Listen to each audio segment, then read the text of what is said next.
Maktab tanlashda ota-onalarning qiladigan 3 ta top xatosi.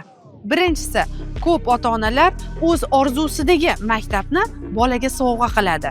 Ya'ni bolaning temperamenti, uning talanti hisobga olinmaydi. Ikkinchisi, tizimni emas, balki direktor yoki binoni tanlash. Zo'r reklama, chiroyli bino bu zo'r, lekin tizim bo'lishi kerak. Tizim degani bu nima?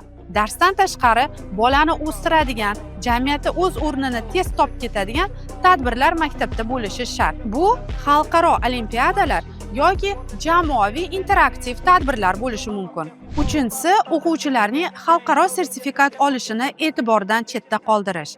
Ya'ni ko'p maktablar milliy sertifikat beradi agar o'quvchi tamomlasa.